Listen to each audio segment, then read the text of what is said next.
Hey everybody, welcome to Always Bored Never Boring. I'm back with part 2 of my top 50 countdown of my favourite games. If you missed part 1, you should probably check that out first. The link is in the video description below, because we've got to get through the next 10 items on the list and I'm jumping straight in. Number 40, DragonStrike. I've already done a stick to the script review of DragonStrike on my channel, so I'm not going to add much more here. It's a really fun dungeon crawler from TSR. It is probably best remembered for the VHS that was packaged with the game, and maybe the Bored James review from the Angry Video Game Nerd, but it stands on its own merits as well.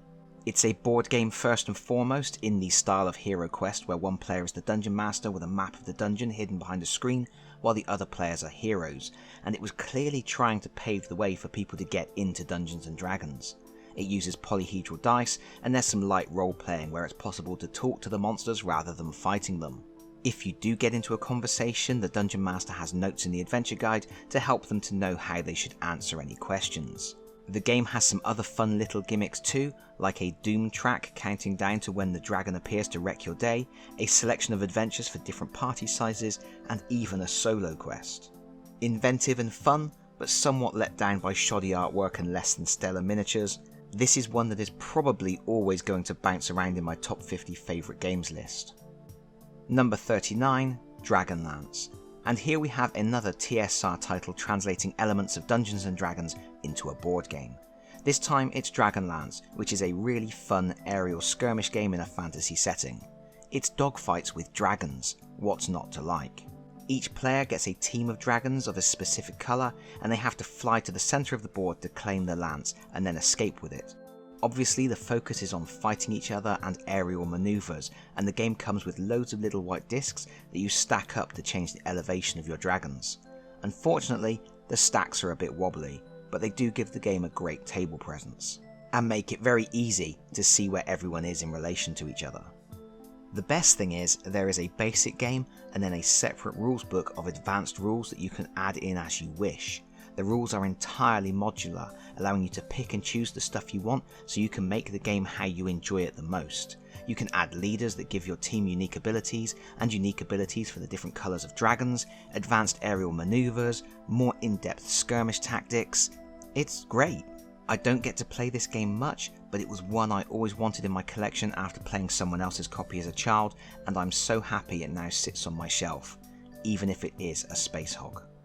Oh, and recently Wizards of the Coast announced a new Dragonlance game, Warriors of Krynn. It doesn't look anything like this one. Number 38, Runebound 3rd Edition. I do love fantasy adventure games, and while I mainly tend to play the ones that zoom in the scale to the Dungeons and Battlefields level, I also like a good epic scale quest traversing a map in search of terrors and treasures.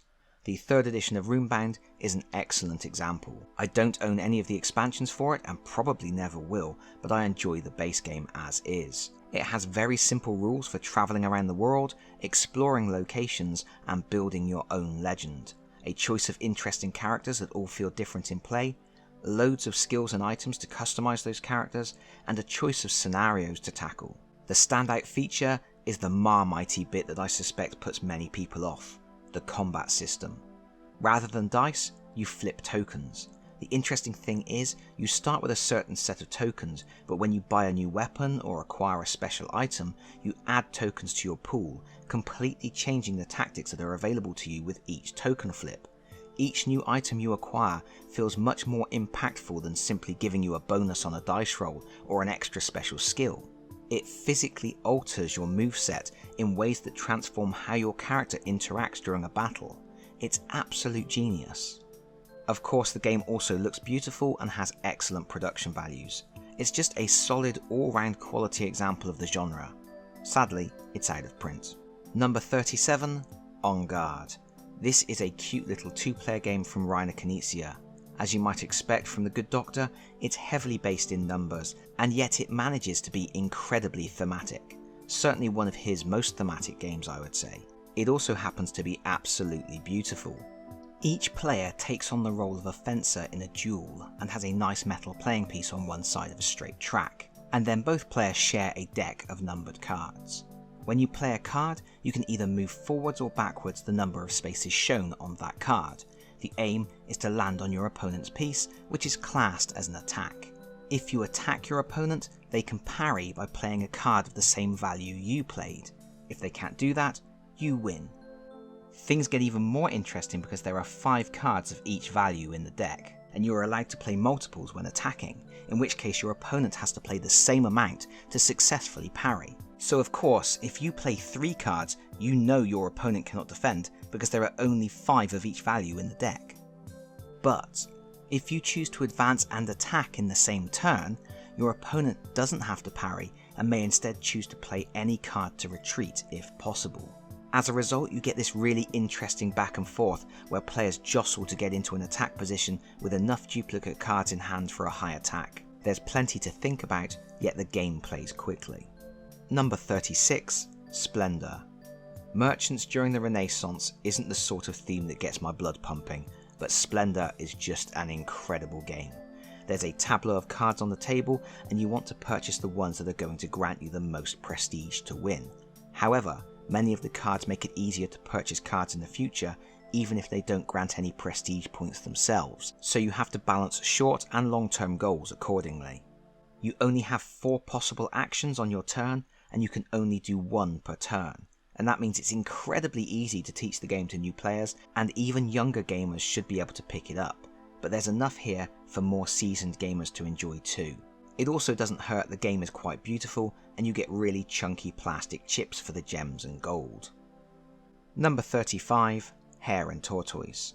This is a classic from my childhood.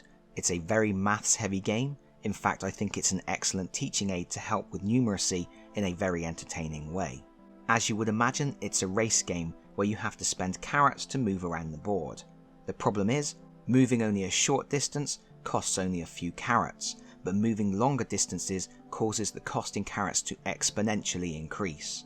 You can get more carrots by moving backwards, so you have to carefully balance when to go slow, when to back up, and when to make a dash for the finish line.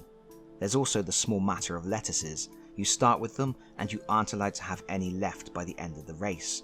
That means you have to purposefully stop on specific spaces and give up a turn to eat a lettuce. You also aren't allowed to have too many carrots left when you cross the finish line.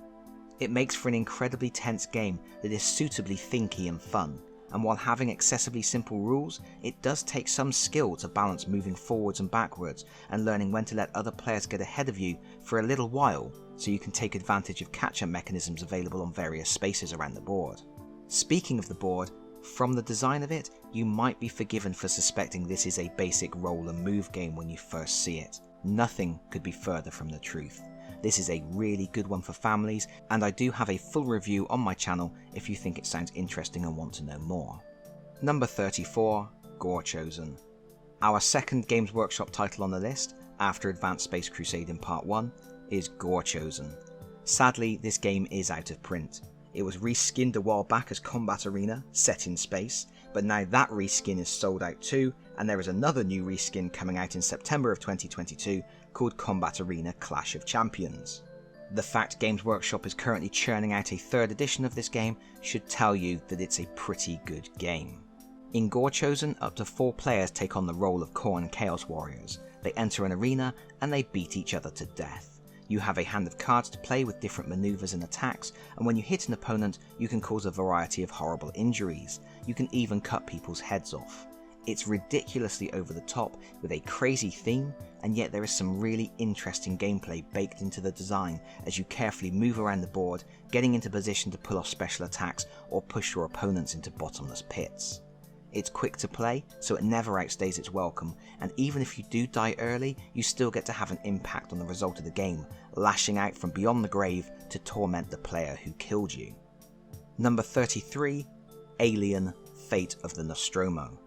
This is a game from Ravensburger based on one of my favourite films of all time, and it's absolutely excellent.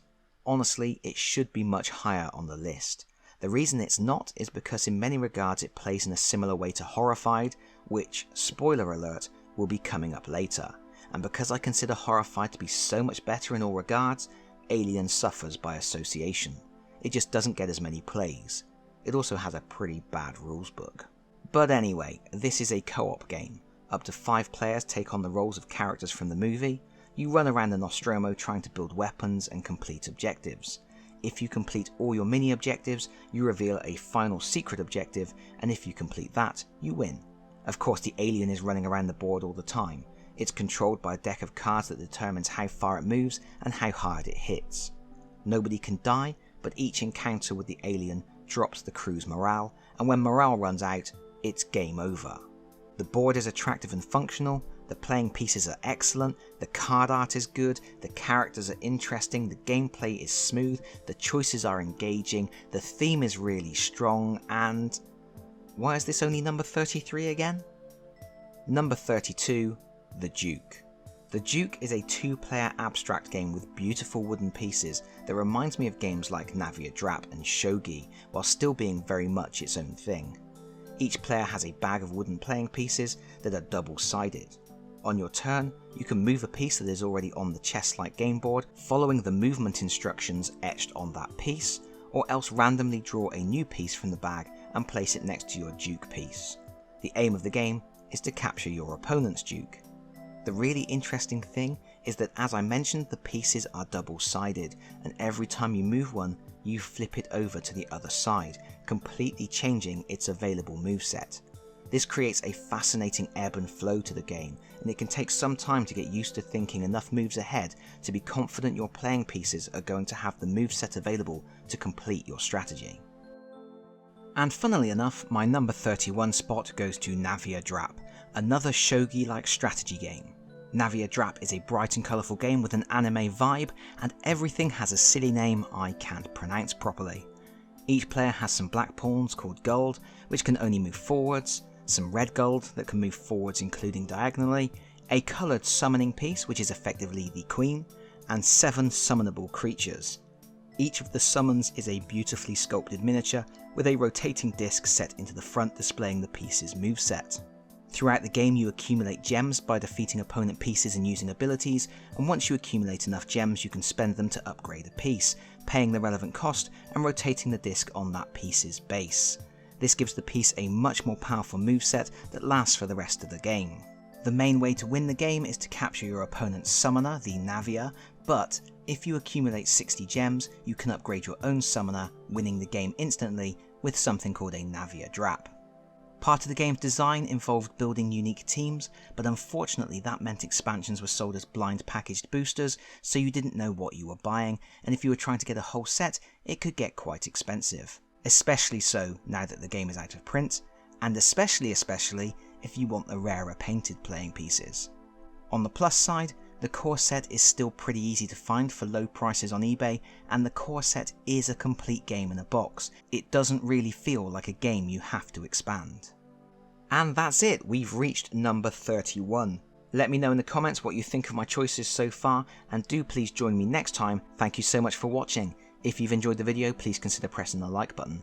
If you really enjoyed the video, please consider subscribing if you don't already do so. And hopefully, I will see you all again very soon. Bye bye everyone. Bye bye.